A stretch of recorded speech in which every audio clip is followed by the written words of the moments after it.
अब तो ये है ना कि जो भी आपको माइनॉरिटीज का कोई धर्मस्थल दिखता है उसके नीचे आपको एक मंदिर ही नजर आ रहा है। एक स्ट्रैटेजी है बीजेपी की, शुरू में आप सॉप्स दीजिए, फिर उसको कास्ट में ले जाइए और फिर उसको कम्युनल कर दीजिए अल्टीमेटली, पर कब तक ऐसे चलेगा?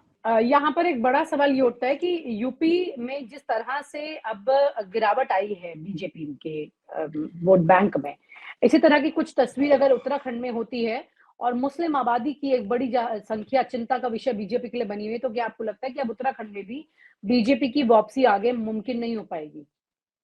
ये इम्पैक्ट करेगा? देखिए, उत्तराखंड की जो सिचुएशन है वो बहुत अलग है।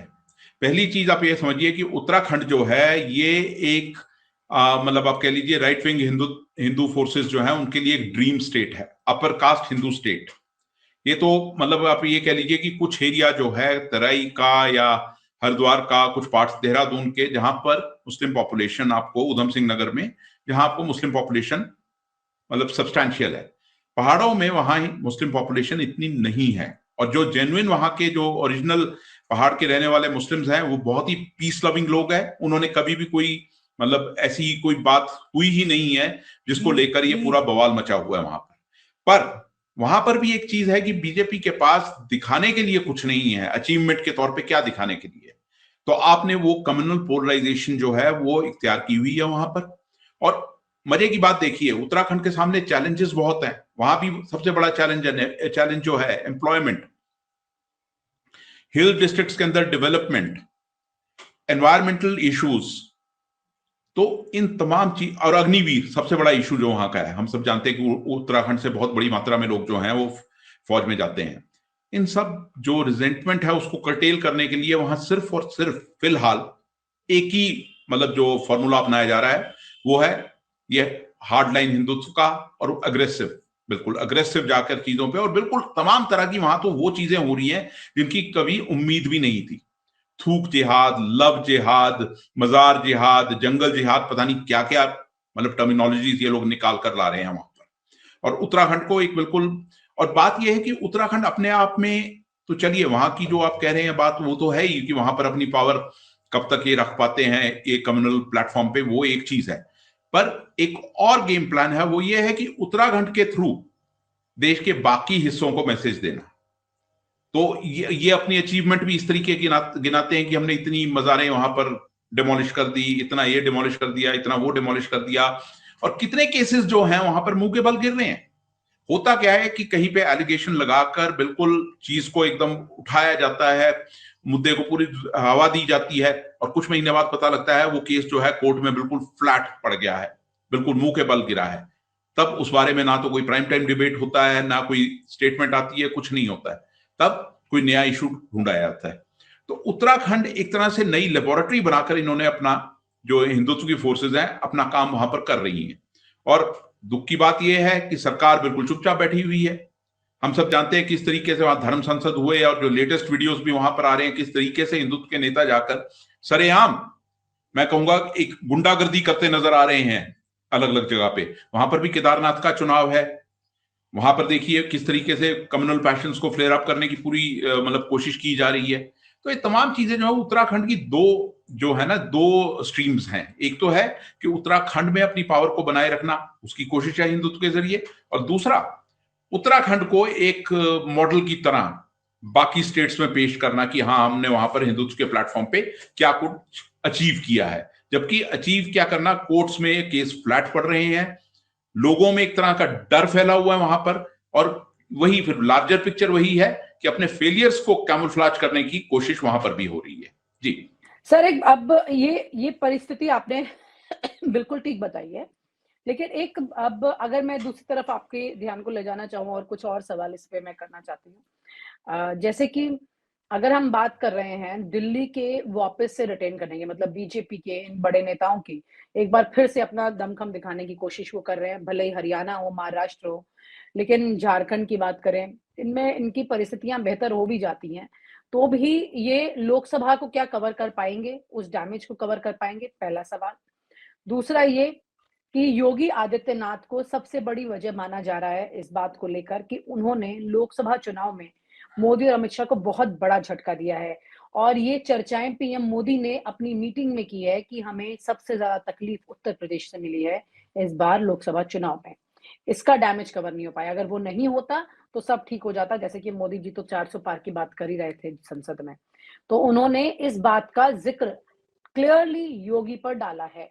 तो आपका यूपी की इस पॉलिटिक्स को लेके क्या कहना है? क्योंकि अखिलेश यादव ये बात जो बार-बार कह रहे हैं कि इनको हटा दिया जाएगा और बहुत लंबे वक़्त से बात चल रही है और 3 महीने से तो ये बात यहाँ पर दिल्ली में गलियारों में हम सुन रहे हैं कि दिसंबर में योगी आदित्यनाथ हट जाएँगे और ये बात तय चल रही है कि इनको हटा दिया जाएगा। अब जब तक हटेंगे नहीं तब तक तो कुछ भी तय नहीं है। चर्चा हो रही है, लेकिन बड़े नेताओं का बोलना, हरियाणा चुनाव से पहले केजरीवाल का बोलना कि अगर लोकसभा चुनाव के वक़्त में कि अगर बीजेपी आ गई सत्ता में, मतलब मोदी आ गए वापस तो योगी को हटा देंगे।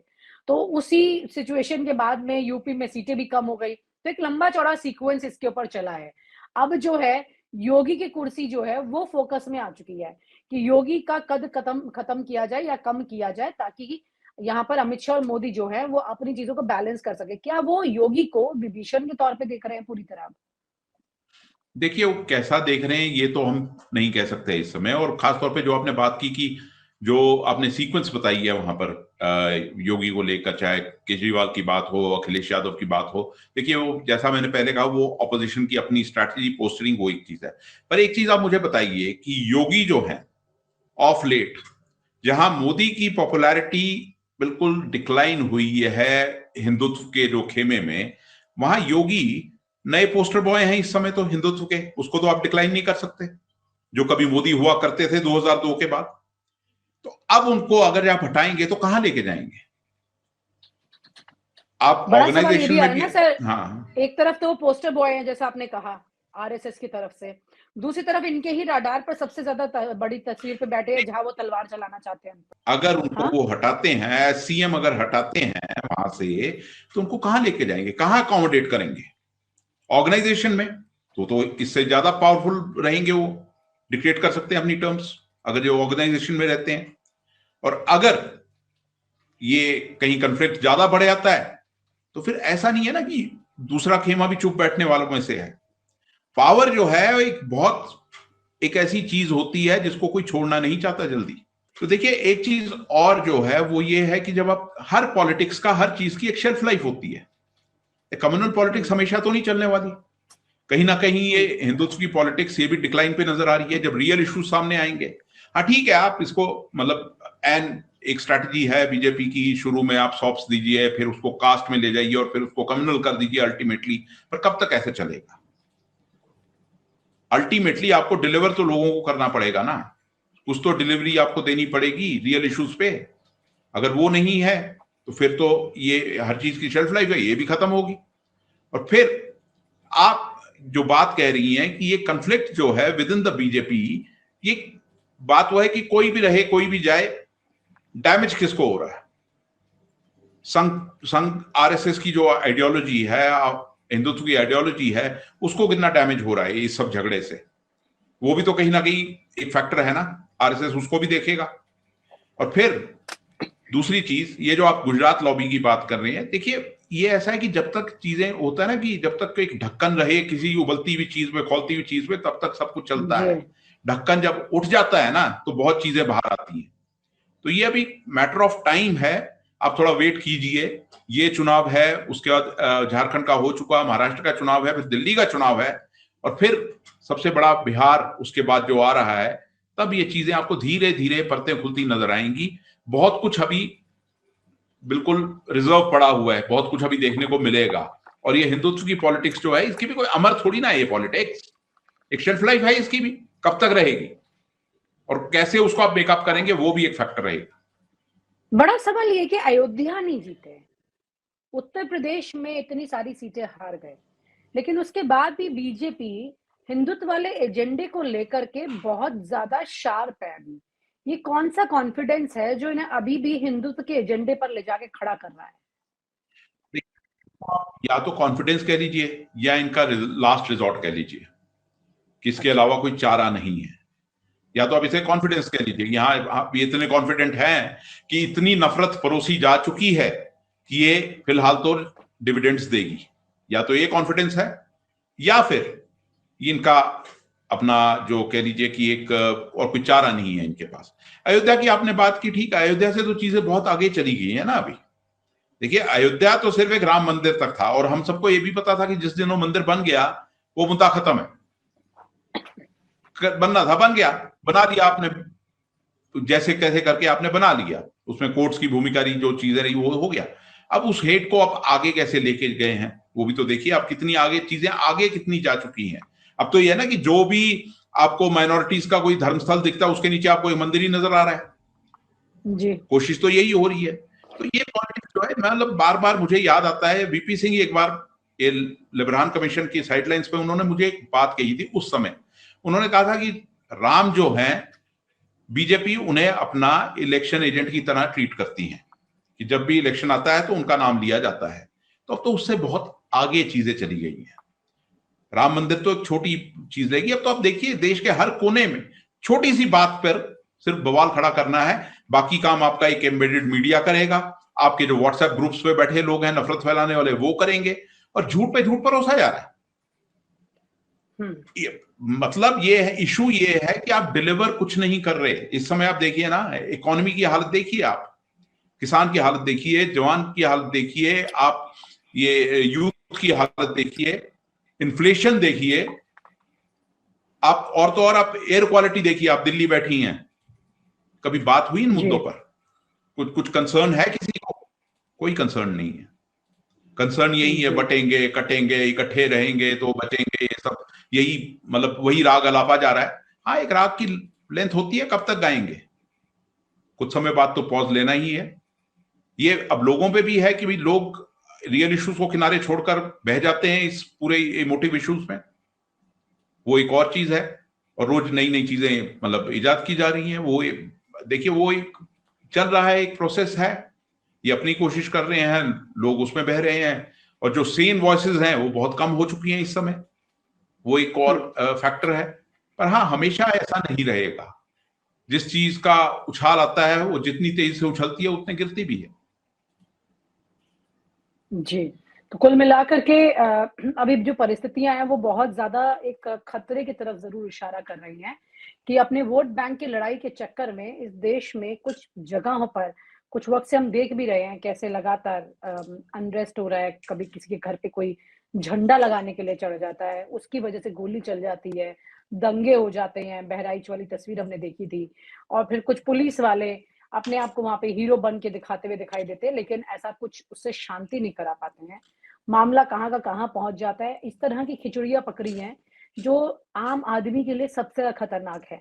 और अफसोस की बात यह है कि इन सब परिस्थितियों के बीच में कुछ ऐसे हादसे होते हैं जिनकी चर्चा जरूर होनी चाहिए और उस पर सवाल उठने चाहिए। तो वहां पर ट्वीट करके मुख्यमंत्री बड़े आराम से संवेदना देके अपने इस मामले से हाथ झाड़ लेते हैं।